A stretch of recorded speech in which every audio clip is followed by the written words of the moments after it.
Hi, welcome. My name is Cassandra Schorn. I get the pleasure of talking to my friend Ashley Elenbaas today. I wanted to interview her because she's just a wealth of knowledge. She's just the way she conducts her life, I feel like, is inspiring. So she's an herbalist, practicing herbalist, and has been teaching for many years and has just a treasure trove of information. And I'm in the skincare industry. I've worked with many different skincare lines, and often there's one of the main ingredients is a plant that does something for your skin, whether it's calming or moisturizing. And I wanted to kind of just delve into more of those plants that we can maybe just grow in our own garden or find on the shelf in teas or in oils that might be readily available for the health of our skin, whether we're applying them topically or taking them internally. So I want to welcome Ashley Elenbaas. Hello, Ashley. Hi, it's great to be here. Thank you for having me. Absolutely. And I was thinking, should we try and be in the same room since we're close by? But with the technology and everything, I figured this was easier. Yeah, I know our family has been battling, the traditional winter sicknesses. So part of me was like, I should probably not be in the same room just in case I'm a carrier for something. Or, yeah, if I've gotten something from my kids I don't know about, there's always some little bugger. Yeah, for sure. Infections. Yeah, but I'm like full of herbs now. So I'm like excited to talk about them because I take herbs almost every day in some form or another, whether it's to boost my immune system, whether it's something I'm putting on my body topically, something I'm shoving into my kid's mouth. But herbs have been a huge part of my journey. And yeah, I think in the skincare, I know that you're an esthetician and you do a lot of work with people's skin. And, there's a lot of stuff out there that's not great. Like, I'm surprised at how much petroleum is in skincare products. And I'm like, there's other options. So, I'm happy to be a resource for you and for, the people who are watching your work. And I know you're an astrologer as well. So, I'm not an astrologer, but my husband, I'm married to one. So by default, I know some astrology. So yeah, like that's something that I know you and I've spoken about, outside of the studio, is, sort of transits and things like that. So I'm just happy to be here and yeah, just chat with you and see what we can talk about today. So I have a few specific questions. I would like you to just tell people about your garden, and kind of where the dream for your garden started. And then maybe we could go into some specific plants that you would use in your skincare that you're actually growing. Sure.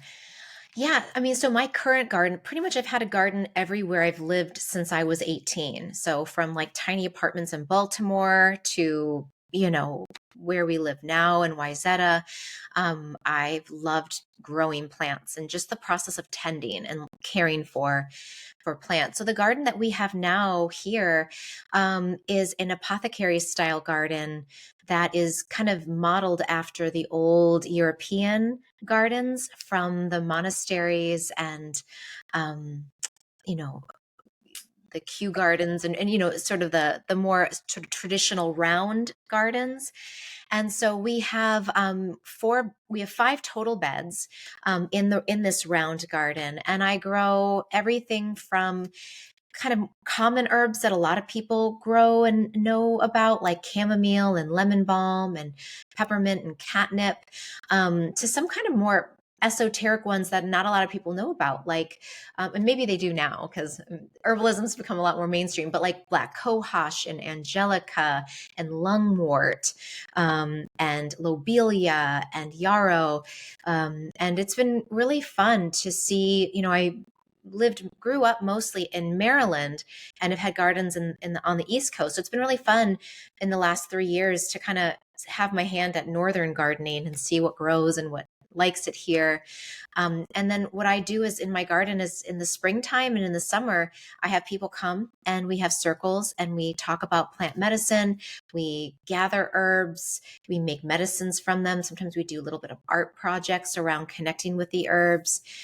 And yeah, and that's been a great way to, for me, as somebody who's newer to this area, to meet people, and then also just to bring people together around our shared love of plants. I will say those are magical gatherings. I loved just sitting in the gardens and contemplating the plants and yeah, the like art projects that made you kind of even delve further into, your creative mind. It really made me kind of like want to write about them and draw about them. And that was just such a cool way to get your hands in the dirt and connect with them in a new way. Um, yeah, I was kind of bummed I couldn't make this last year work, but I'm gonna figure it out this year. I'll be there.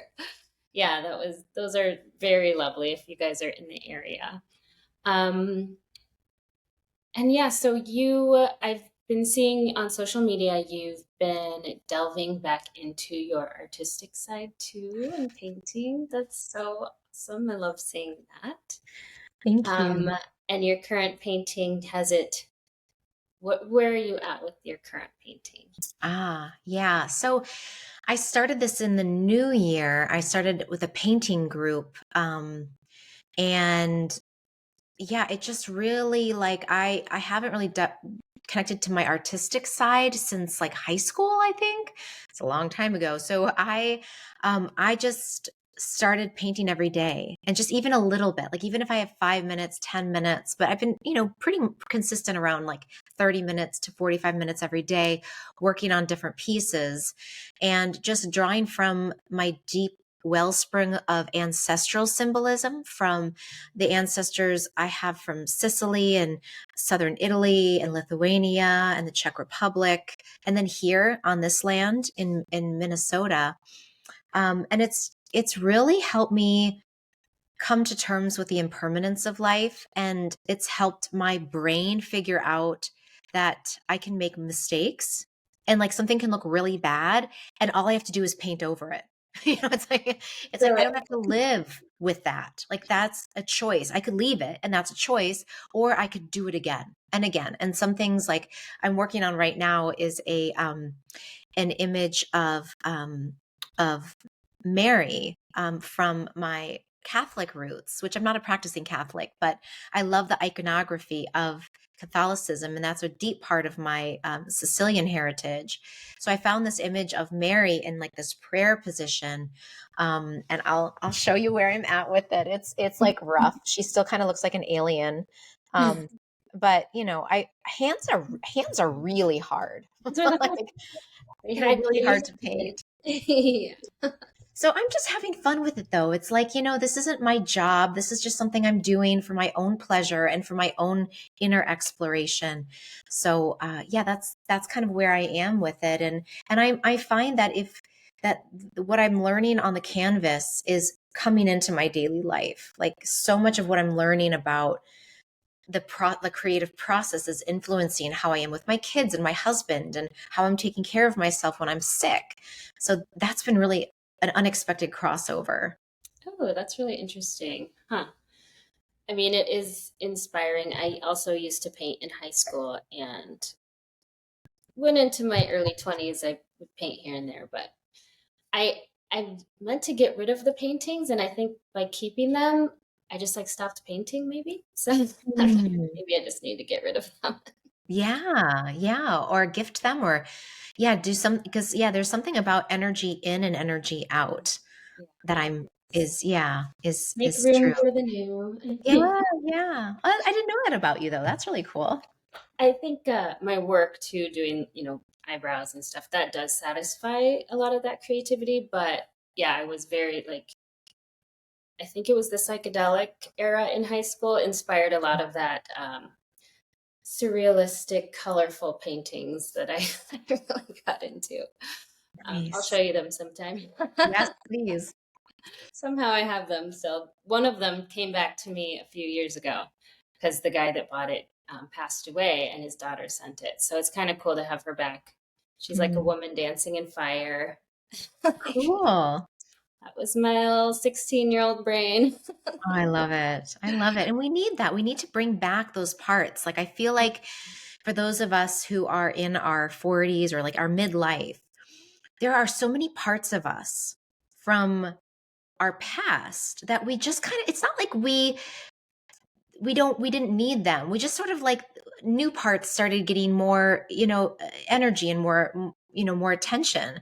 And it's like, I feel like in midlife is this great opportunity to be like, how do I bring in some of the parts of myself that I left behind that I could actually integrate into who I am, that, or maybe they already are, but like giving them, even more space. So I feel like, people who are interested in like nature as a child, for example, like if for like those kids who were like creating fantasy worlds out of like moss and sticks, like you could bring that back and create terrariums out of moss and sticks as an adult. Like we don't have to let those things be just childhood things or teenage things. So I think that the creative process of like bringing those parts back in is so nice. And I do feel like part of what the renaissance of herbalism, I think a lot of people are looking to like their ancestors and the way that their ancestors lived and being like, oh, like my grandmother always used herbs. Like I want to bring that back. So I think some of the renaissance of herbalism is like bringing back the parts of our ancestors kind of back into our ritual daily life. Well, I do feel like we just feel it in our bones how disconnected we are and miss that part. So I do hope that's the trajectory, is just getting back in connection with the cycles, the seasons, the light and dark.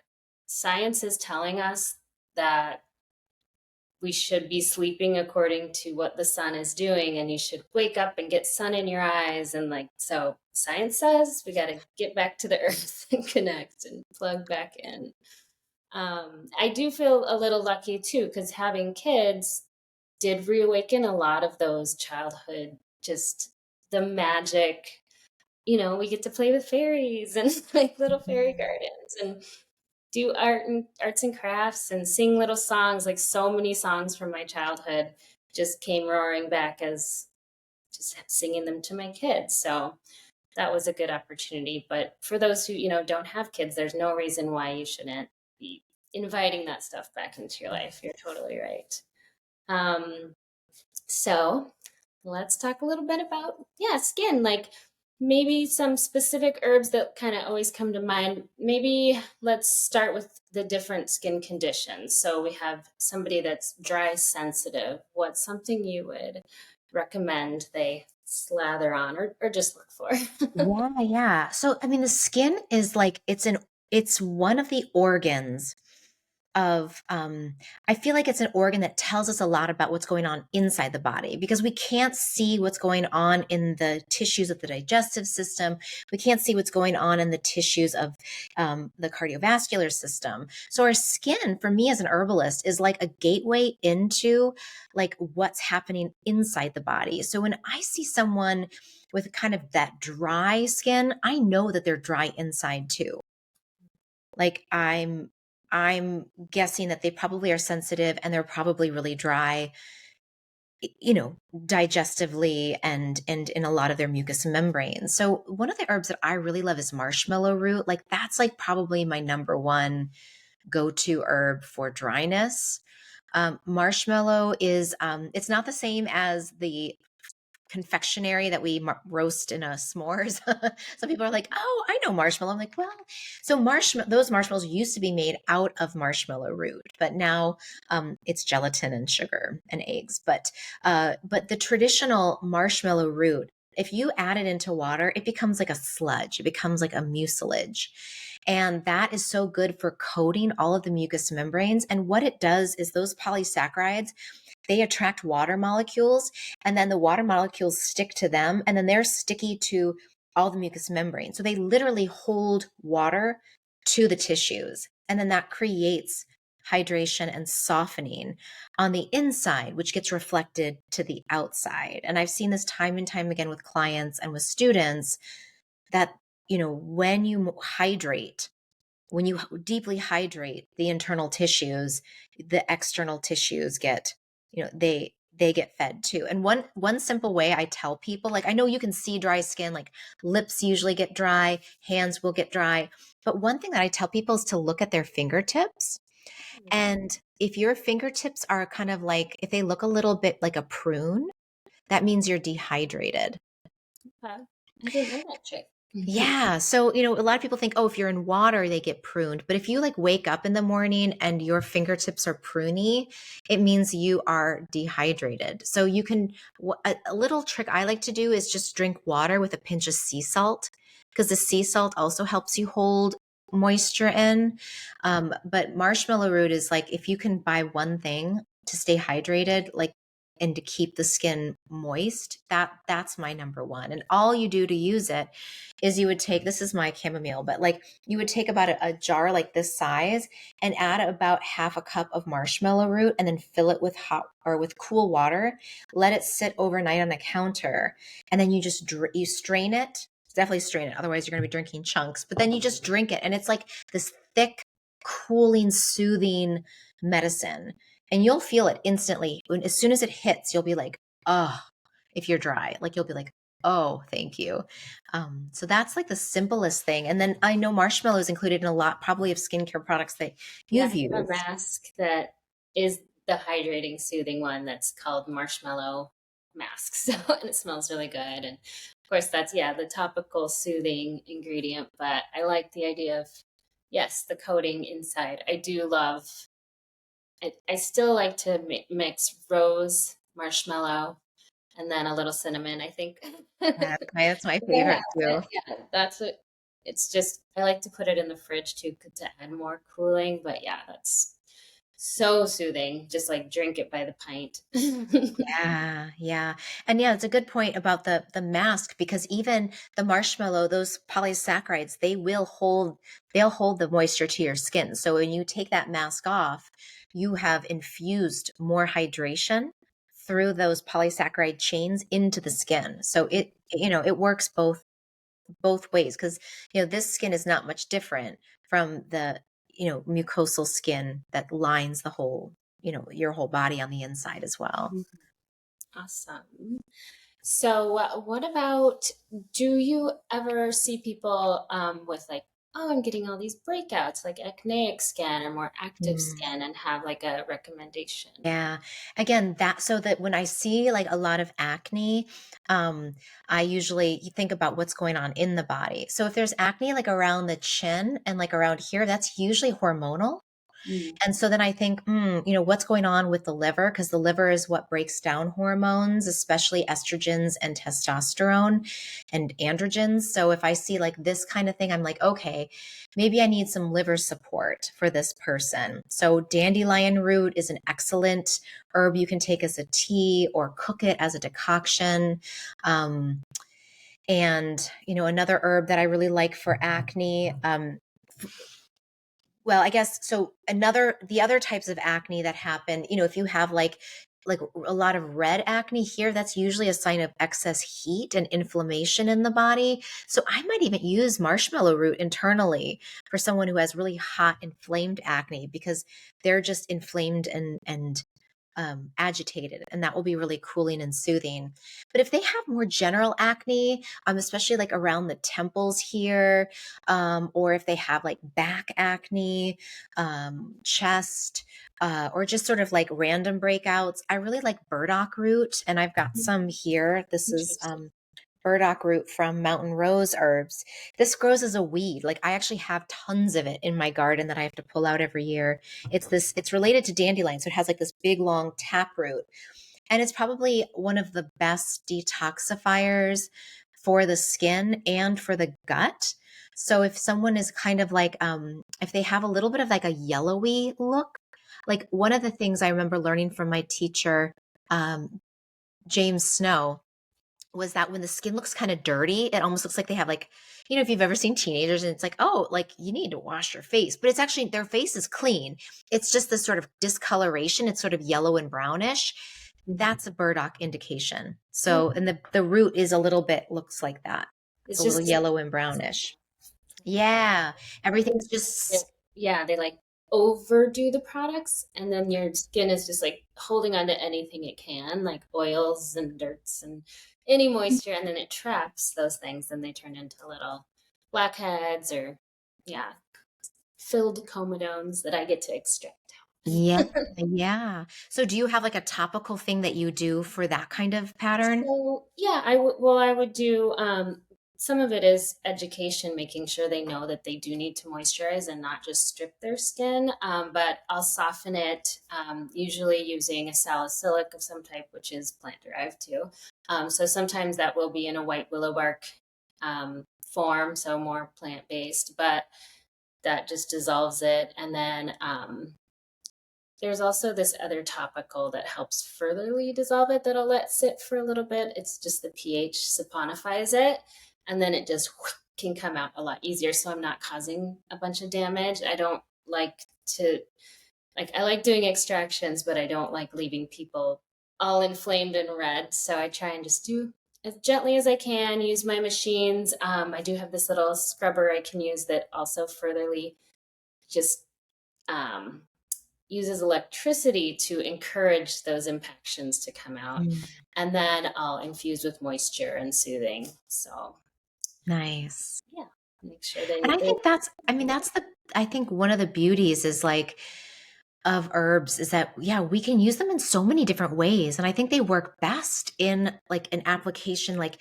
someone drinks a tea or takes a tincture of burdock and they go in, they get the education about how to care for their skin, and they get someone to actually physically take care of it because the herbs take a lot longer. So, for someone who's has that kind of acne, it might take like a month or longer to start to see changes because it takes a long time for the turnover and the repair of the skin, especially if they keep stripping it, like you said. So this is a case where I think, if anyone's listening that has a teenager or has someone with acne, you know, this kind of dual treatment of internal herbs and external application is just that's the ideal.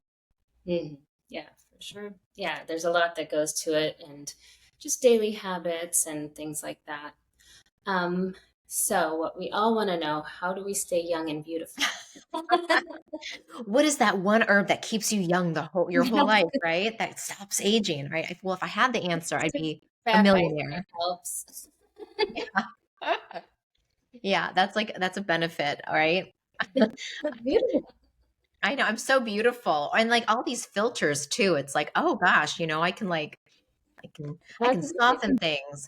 But I think, I mean, I think honestly, as a mid-40s woman, I mean, there's part of aging that's not, it just is. It is what it is. And we have to accept that there is gravity, and that there's changes in collagen and that, our skin will never look like it did in our 20s, and even in our early 30s. So I think for me, it's like there's an acceptance of what is, and at the same time, there's a lot we can do to slow down the aging process and the reduction of collagen in our skin. So, a few things. I think the number one thing that I tell my clients that are interested in skincare is they need to eat good foods. Like there's no, if you're eating crap foods and processed foods, your skin is going to look it. Your skin is going to show those toxins and that stress that's on your digestive system through your skin. So,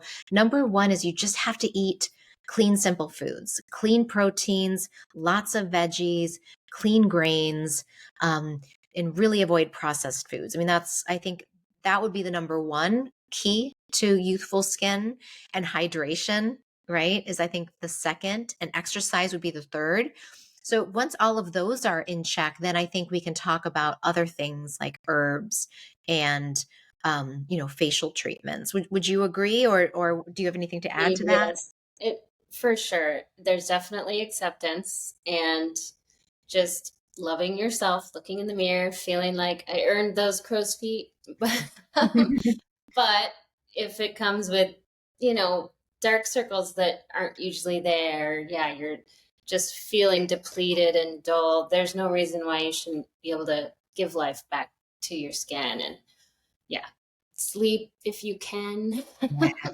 Yeah. That's Yeah. And another there big are, I one. mean, there's so many, I think, treatments now. And I know for myself, like I do some laser treatment and I do peels.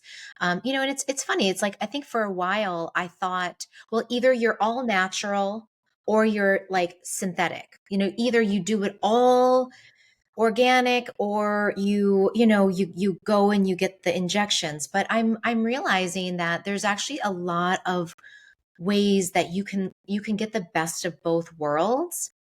And it's really it's like a very personal decision for each person of like, where do you draw the line with like too much?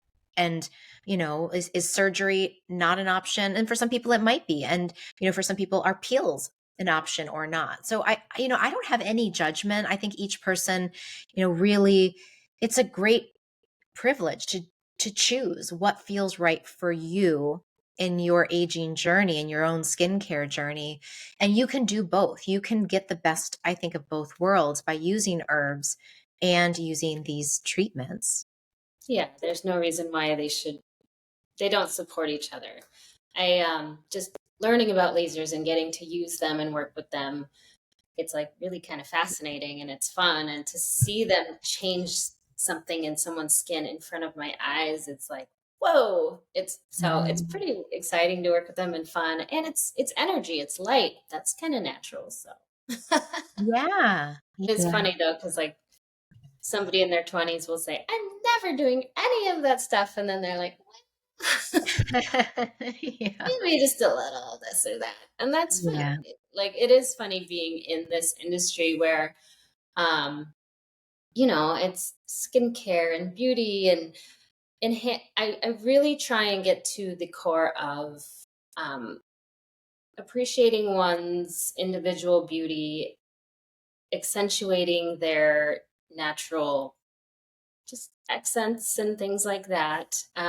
Not trying to make people feel bad because their eyebrows aren't perfect. It's I want to give you back confidence. Like maybe your eyebrows used to be full and now they're not. So let's try and make them as naturally looking and full as they can, or get your Yeah. skin back to how when it felt its best, and never wanting anybody to feel like, they're not enough. So it is a interesting line to walk, and I want to make sure my message is definitely never to make anyone feel like, yeah, they're not doing enough or they're not beautiful enough or whatever. It's really important, but it is a strange kind of position to be in sometimes. Yeah. So, But I think you do that. I think from my experience of you is like you have an eye for beauty and detail. And you, to me, are like someone who comes in to enhance. Like you just enhance what's already there. And I feel like your enhancement of beauty is like my nourishment of beauty. So it's like, these are both ways that we're just adding to what's already there and supporting the natural, beauty, and also like what's, like feeding the body and feeding the skin. And so for me, a lot of my work with like aging it is, yeah, like how are you nourishing yourself both, physically through your foods, through the herbs I might give people. And we can talk about herbs that are like, pretty clearly anti-aging and skin restoring, because there's a ton of research on phytochemicals and free radicals and things that help with fighting oxidation in the system. So, like educating clients about that, but then just also being like, here are things you can do to feed and to support your skin's, to support the youthfulness that you like about your skin. Right. Because, some people, the crow's feet, it doesn't bother them at all. And for other people, like, yeah, it's the dark circles. So it's like, well, what can we do together to support how you feel like you look best? mhm.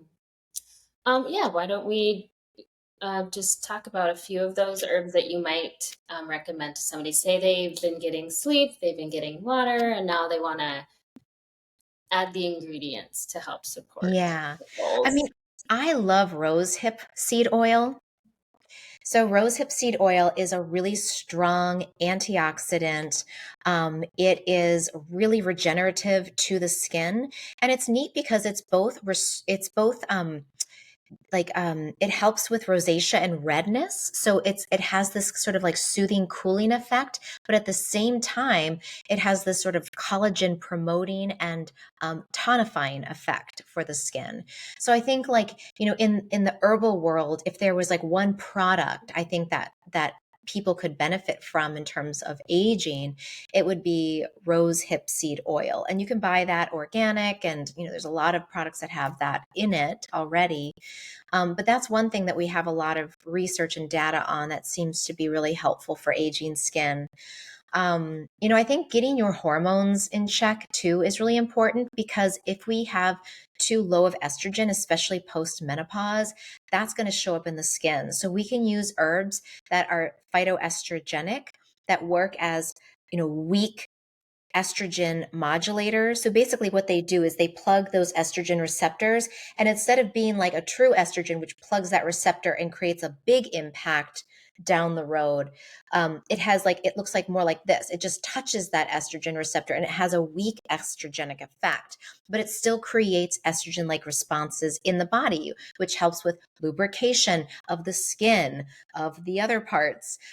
It helps with mood regulation and oxytocin production, and a bunch of other pathways that estrogen is absolutely important and essential for. Also, even helping with constipation, which can be a common problem during perimenopause and postmenopause. So there's herbs like black cohosh, blue vervain, hops.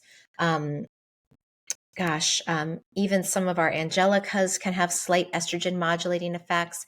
But each of those, I as a clinical herbalist, I always like to work with women, because some of them are hot, some of them are cold, some of them are dry, some are moist. So there can be specific ways that we can match those phytoestrogenic herbs with a woman in where she is in her menopausal or perimenopausal journey. Vitex is another one that's excellent for perimenopause and regulating estrogen and progesterone levels. So that's I think that's a big way we can really support women specifically in their skin health, is getting the hormones dialed in. For sure. Yeah. Interesting. To learn so much more. I do like taking black cohosh.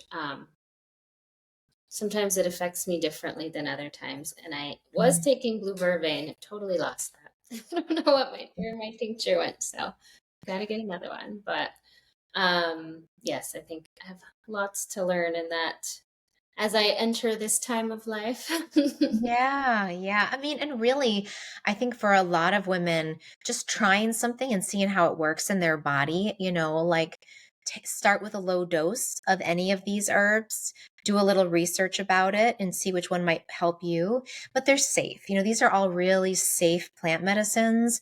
And usually it takes about a month to 2 months to start to notice an effect. So I would say give yourself at least 2 months of continuous use, and then in that third month or that third cycle, see how you're feeling. And that's usually when you can tell how the herb has been affecting you.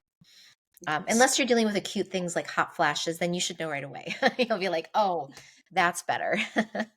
And you would say that will still depend on the person and their kind of constitution, like what you would use for like a hot flash or something. I mean, so night sweats, my number one is hops, Okay. because it is a sedative, it's a coolant, and it's phytoestrogenic. So I've had really good success with women who get really like who sweat through their beds at night, like have just terrible night sweats, of taking like like a dropper full of hops tincture before bed, or brewing it as a tea. For women who tend to kind of get mood swings and up and down, and they get breakthrough spotting, bleeding, and irregular cycles, Vitex is really good for that. um, and then for hot flashes, that one's, for like general hot flashes, I would say like my top three for women to try would be blue vervain, actually, is number one. Black cohosh doesn't work for everyone. It's more for the dark, moody, broody types who tend to be a little more depressive in their mental states. I find it works better for them through menopause. Um, and then Yeah, and then Vitex can also be helpful for hot flashes too, especially when there's that up and down roller coaster effect. Yes. Okay. Well, I did want to go over your chart a little bit. Oh, sure. I like to do this with people, if you don't mind sharing. So I'm going to bring my screen on your chart. Make sure. It feels like kind of revealing. I Like, know if you're look at, comfortable. there's me. Like that's, yep, there's the whole story there. But and it's wonderful because it's a great way to learn. Is like you listen to someone blab on and then you look at your chart and you're like, that's why they're talking about all that stuff. So so all right, tell me what you see. Please. So, I mean, we can just look at it in general, or do you have maybe any parts of yourself or anything you've been thinking about lately that you're like, is it showing up in my chart, or do you want to look at it in any way? Or Mm, let's see. I mean, one thing that's been like you mentioned, the art has been coming through a lot more like since January. This sort of like renaissance of creative, my creative self has come through. So I don't know if, I mean, that's something that I'm interested in. And then also, I've just been getting sick a lot since October. I got pneumonia, I got double pneumonia, and then I got pink eye and a bunch of viruses. So I've been having some health problems. Maybe, I don't know if there's anything you can see there. yeah, let's see. So,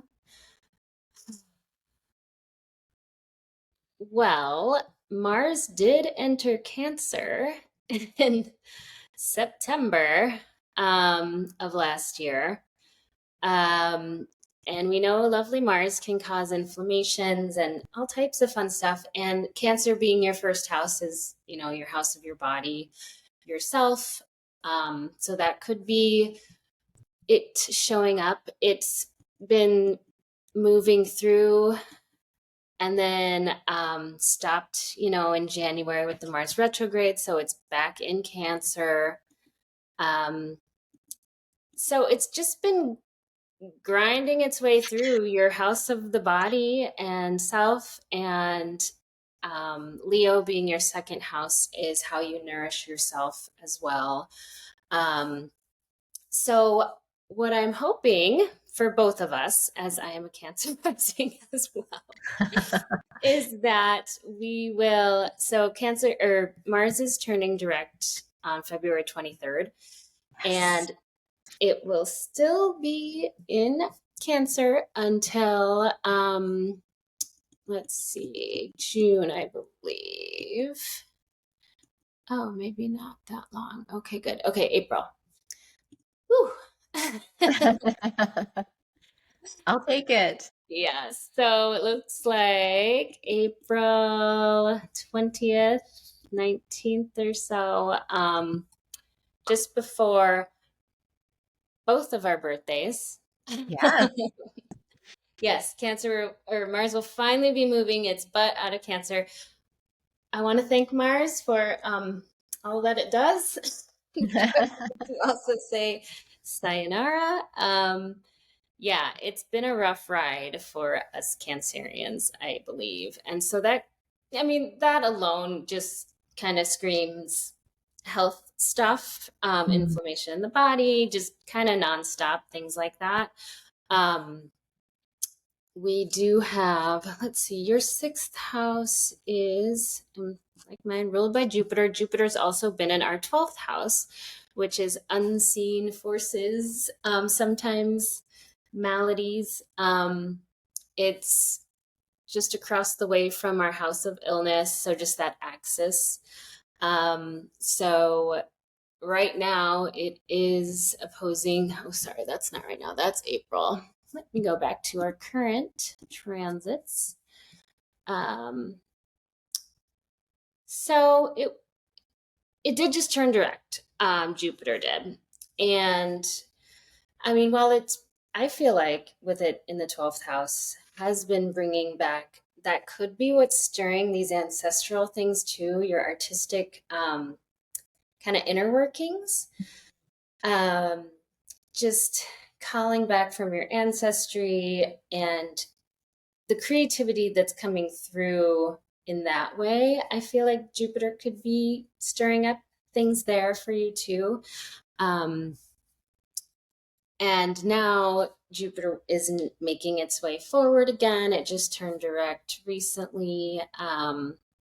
So yeah, and that's going to be coming through your first house as well, coming up in June. So looking forward to that. Yeah. So that So could I be, just have a quick question. So yeah. is Jupiter is in um Gemini? Is that Yes. right? Okay. Ruled by Yeah. Mercury, your paintbrushes. That's what I was thinking. I was like, oh, that's interesting because yeah, I feel like this was the painting that I did, my first painting, and like the snake, like it was I always thought if I were to paint it'd be like fairylands and herbs and things, but like some dark stuff started coming out and I was like, oh, like there's like a snake and mushrooms and um I think yeah, there's something that is coming from like a lot of my subconscious, I feel like, and maybe that's part of like Jupiter's kind of blowing up and like helping me to kind of uncover some of these darker themes that, for me as a double Taurus, I like to live in the green grass. Like I'm like, let's just stay in the happy place. But it's like, no, there's an underworld that we have to explore too. Um, For sure. So I just added the asteroids, which I like to do as well. So let me just take off this second wheel for a moment so we can look at your chart with the asteroids. So what I noticed, well, one thing is Vesta, which you have brought up in class in the yeah. times. So she, in your birth chart, is conjunct your Venus, just right at the top of your chart in your 10th house of kind of just how you project professionally to the world, your, I guess, how people see you in your title or your role. And I just love that Vesta's right there with your Venus. And another thing that I noticed was Hygeia conjunct your MC, which a lot of times does tie in how, like, the 10th house, your title. So, right at the height of where the sun was is Hygeia, which is the goddess of hygiene. I did I know how you guys like to do the etymology of words sometimes. So I was like, I'm going to look up that word. Yeah. I'm going to break it down, but I'll just read this. Hygeia, the daughter of Asclepius, who is also up in Pisces at 4 degrees. I did look that up. So you have Asclepius and Hygeia right at the top, who was brought healing herbs by the snake to learn What? the art of medicine. Whoa. Yeah, hygiene, the etymology means the art of health or the healthful art. I just thought that was really beautiful. I was like, I love this asteroid shit. It's so cool. 'Cause Wow. That just blew my mind. I know. And I mean, obviously, the deep, rich symbology of the snake and how it intertwines with just healthcare and medicine and the healer is ongoing. It's part of our, our symbol in the United States for pharmacopoeia and everything. Yeah. Um, so, and then what? Oh, Panacea is one of her sisters, Hygeia's sisters, and you have her in Sagittarius in the sixth house of healing. So, I think that just says another thing about, your role as a healer for others and their illness and whatnot. So, I Huh. just thought that was so cool. So you're saying I should keep on track, keep on the track. You're doing something right. Listening to the signs. Wow. That's really interesting. Yes. And so when it comes to, yeah, just the current transits and things, I think, I mean, yeah, we can really look at, our traditional planets and see that symbology for sure in the chart. And then, yeah, adding in those other symbols. I mean, now Vesta is in your fifth house of creativity, so stoking that fire of creativity, and it's coming through you, ruled by Mars, which is in your first house too. So, yeah, the symbology is there for sure. Oh my goodness. Yeah. And I think, one of the gifts of being sick these last few months has been that I've had the space to paint and to be more creative. So it's kind of like as much as I've been cursing Mars because I don't like being sick. Like there has been a gift in it too. For Yeah. sure.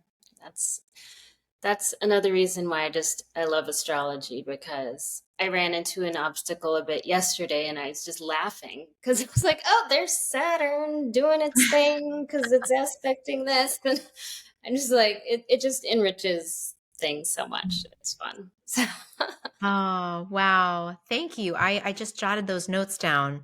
I never knew that about my chart. So that is really, really beautiful. Thank you. yeah. And I mean, the nodes are, you're having a bit of a nodal opposition. Let's see. What does that mean? So they're approaching where they were. Oh, let's see. Yeah, where they were when you were born. Um, so they have like a 9 year cycle or 18-year cycle, and then so when it's been 9 years, they're kind of opposite. So that's these little guys. So you have South Node in the ninth house. That also just speaks to me about how you spread knowledge and offer it, and it just kind of comes, educating comes naturally to you.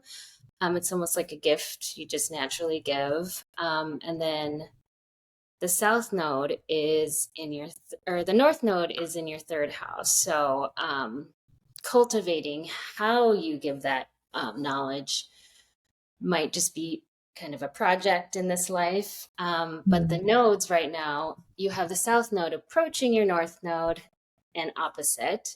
So you might just be noticing some of those flip, like, how am I going to educate people? And maybe your approach feels more natural. That's one way of looking at it. They're not quite there yet, but we will be having eclipses in the third and the ninth houses this year and next. So yeah. What's really interesting about that is, about 3 years ago, I took a sabbatical from when we closed our yoga studio and moved to Minnesota. It took me about 2.5 years to realize and to figure out how to not work. Because even though I was on sabbatical, like I was busy and I just ended up filling my time with other things that were really busy.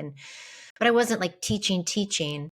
And in the last year, I started teaching again.